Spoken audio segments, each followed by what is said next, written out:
guys, welcome to Beard's Eye View, and it's going to be my spoiler talk video for X-Men Dark Phoenix. Yep, spoilers all the way through this one, guys. Make sure you checked out the film before you check out my review. If you want my spoiler free and my star rating for this movie, make sure you click the link above my head, but it's spoilers all the way through this one, guys. Before we begin, make sure you like and comment down below, subscribe and ring the bell so you can be notified whenever I do a video. I do videos every single Wednesday, so keep a lookout for those. Also, look at the end of this video so you can find out you can save 15% on some awesome clothing. As you're probably aware, this film has not got a lot of good reviews, and it's easy to see why. But one of the good things I actually quite liked about it, the beginning with the space mission and everything, that was all fine. How they got the Phoenix Force thing into her is all fine. The only downside of that is that they introduced it in Apocalypse, that it's this power that she's got, that she's unleashed, and they just don't reference it at all. And then this is like, oh, then they got it from space. And it's just, at no point did they try and merge the two together, like the Phoenix Force found her because the power in her was so strong, and or something like that. It doesn't really get referenced. It's just,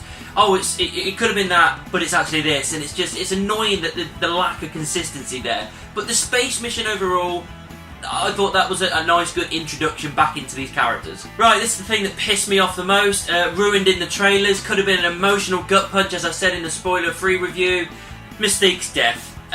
Just knew it was coming. Knew it was coming from the trailers. Everything they built up, they just kept, like, the whole trailer time she's being pushed away in every trailer. Then at one point you hear her talking, why did I do that? She was my friend. It's so obvious it's going to be Mystique that gets killed, because why would Beast be pissed off? Why would there be a funeral scene? Why, you know what I mean?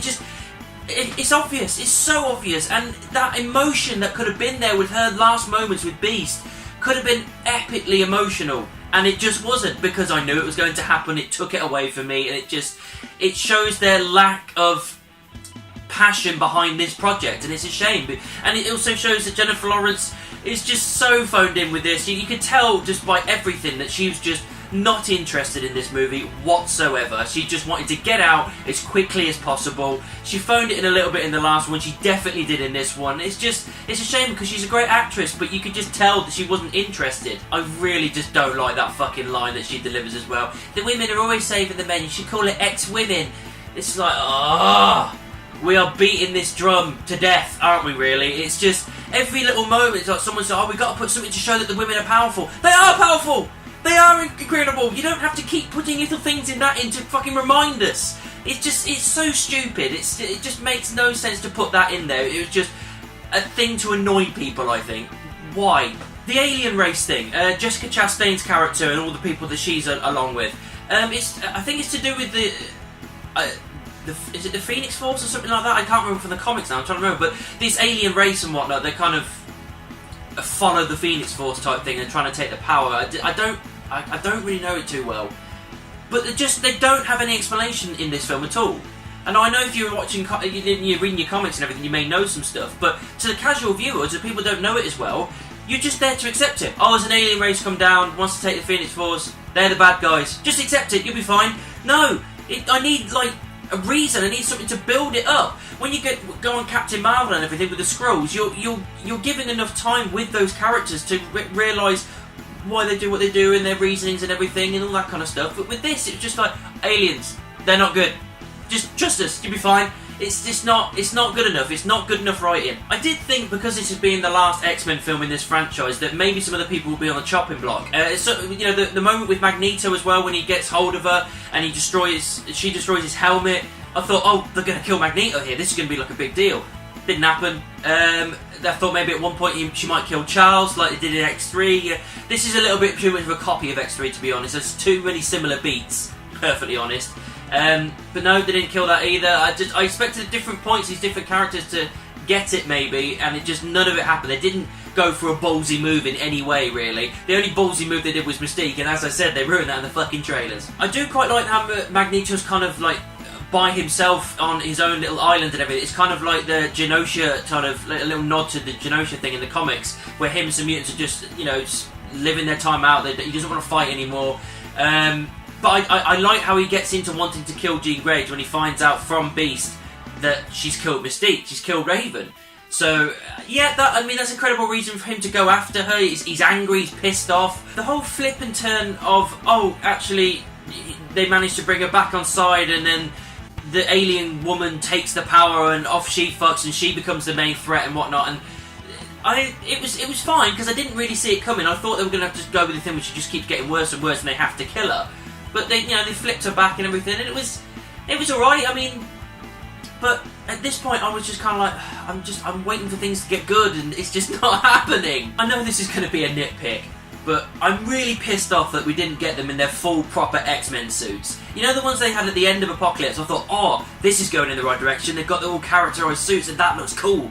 And then they went back to the navy and yellow kind of classic thing from the earlier comics, which I didn't mind, but they only used them for the first, I don't know, 10 minutes of the film? 10, 15 maybe?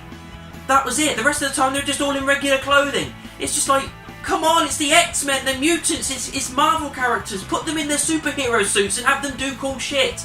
It's annoying when it's like, oh, they're just in a fucking jacket and a t-shirt. It just takes me out of it. It makes it just... They tried to go for a real gritty, real version of this in this film. And there is some darker moments to it. But because the film's so kind of slapdash and just meh, it doesn't invest me enough to go, oh, it doesn't matter about the uniforms. You know what I mean?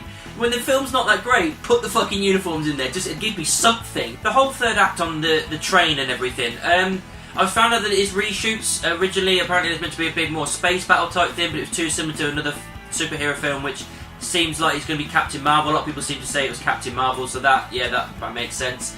I understand the reshoots, but unfortunately the third act just fell short for me. It just wasn't enough, as I said. There were some good moments in it. I like them all teaming up and whatnot to take on these alien people and whatnot. You get use of powers. Nightcrawler went fucking batshit and started killing people. I mean, that kind of made me feel good for a minute. It reminds me of the start of X2. That was quite cool, because Nightcrawler was a badass character, and this was a small little moment where he was able to show that. Magneto doing what he usually does. Them trying to get to Jean and wake her up to help out. Everybody got their moments of powers, but again, as I said in my spoiler-free review, they were just there to kind of fighting fodder. There's no character development with them. It's just, oh, they're here, they've got their powers, let's get them to use their powers. And that was pretty much all it was, and it's annoying that I didn't feel as invested or connected to the characters as I should have been. If you notice the Strike Force guys that pinned them down with the neck braces and everything in the train, you can see that there's 3 letters on their thing saying MCU, which is a little bit of a nod to the Marvel Cinematic Universe. I'm pretty sure it means Mutant Control Units, you know, I'm pretty sure that's what it means, but it is a little kind of wink to basically say, well, the rights have gone back there now, so we've just checked out, which they pretty much did in this film. They're just kind of like, well, we don't care, and that little nod there is basically saying, oh, well, they're going over there now, so I don't care. The final, like, moments of that, like, third act, this train thing, is Phoenix waking up. She wakes up, she destroys the train and protects everybody inside that she wants to protect. Everything falls apart, and then it's down to her and Jessica Chastain's alien character. I honestly can't remember what the character's name is, because I think it was probably uttered once. Again, no character development. And they get into a kind of battle where everybody else is just coming out of the wreckage of the train and just watching. Just watching. Like, they're not really interacting at all. At least with Apocalypse, they were all kind of getting in on the action, you know, for the most part. With this, they're just standing there watching while she just obliterates what's left of the people, gets on with this alien woman, and then just kind of has a massive kind of handoff thing. They fly into the air, and then she destroys her as well as destroying herself and kills herself. As far as we know, at that point we think she's killed herself and that's it. And then it just kind of skips over after that. You don't get any kind of emotional gut punch for Charles Xavier or Cyclops, the love of his life. Boom! Gone as far as he's concerned. And he's just, also the last thing he sees is him just looking up to Gee. It's not enough to invest me to go, oh my god, he's lost the love of his life. It's just kind of like, they just skip over it, and it's just annoying that they just didn't give it that time. The Jean's School for the Gifted Youngsters thing, Charles retires, Beast becomes the headmaster and stays in his Beast form. That, you know, that all rounds off reasonably nice. They go in a direction that makes sense for the characters, I suppose. And then your final moments with Charles and Eric, where they're playing chess in France, I think it is, by the looks of it. Again, I kind of expected that to be at the end, because they've all been playing chess throughout these films and everything, because it's a kind of metaphor for the way they see the world and how they play things. And yeah, I like that. That was a nice little moment to kind of finish things off. But the problem is, because the film is so bad, it's just, at that point I was just like, oh, I'm done. You know what I mean? I don't want it to be that. I want it to go, that was a nice, lovely moment. And it didn't get me invested as much as I thought it did, because the film wasn't good enough. And then they leave it on a cliffhanger. Sort of. I mean, even though the franchise is done, the rights have gone back to Marvel, you pan up from Charles and Eric, and then you just see the Phoenix in the sky, just a little flicker, and she goes across, and that's it.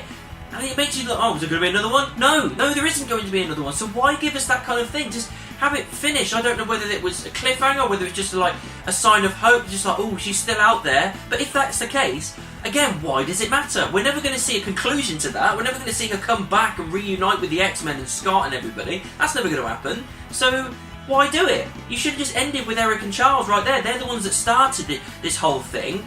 They're the ones that are the two main players, really, in X-Men. So end with those two. So it's just a little bit weird just to tack that on at the end. Guys, X-Men Dark Phoenix, it wasn't the worst film ever. There were some good moments in it, but it's so deflating to have a film finish up a franchise that we've been with for 20 years and have it be this kind of disappointing and not good enough. I expected a bigger ending, a proper ending, a closed book, and we just didn't get that with this film. It was just like, everybody just kind of checked out. They weren't that bothered. Even though people did good acting roles, you can still tell that they knew it was crap, they didn't want to do it. And it's a shame that we didn't get that final closure of these characters. And I just wanted so much more out of this last installment of X-Men. And it's annoying that we don't get that. It's annoying that they kind of gave up on the storyline. They had to chop and change things. They got rid of Mystique early because Jennifer Lawrence didn't want to do it. The story was weak. The characters were just not developed enough. And then you've got like the alien race coming down as the big bad, and you're just there to accept them. You don't get any explanation really. And it's annoying that you just... I don't want to stand here going, oh, this was crap. But unfortunately, it was.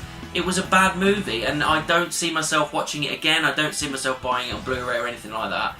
It's such a shame for a franchise that's overall been reasonably consistent and churned out some good films. Some of them weren't good, but the majority of X-Men were pretty decent, and it's just a shame that we've gone out. It's the same as what we did with Game of Thrones recently, going out on a bottom note. I don't want that. I want to go back and go, I'm satisfied with that ending, and I wasn't. Time for a sponsor. This video is sponsored by The Glory Collective. Apparel, accessories and prints. Use promo code GLORYBEARD15 to get 15% off all purchases. The Glory Collective. For the seekers. If there's any wrestling fans out there, me and my mate Josh will be doing the next podcast for the WWE Super Showdown pay-per-view, or Super Shit Show as we're calling it. I don't know when it's coming. It could be before this video, it could be after. Generally, it depends which one gets up there quicker, but just keep a lookout for it because it will be coming sometime soon. So guys, that's my spoiler talk video done for X-Men Dark Phoenix. What did you think about the movie? Let me know down in the comments. Make sure you subscribe and ring the bell. If you want to find me on social media, check all of these. All links are in the description, and I'll see you soon.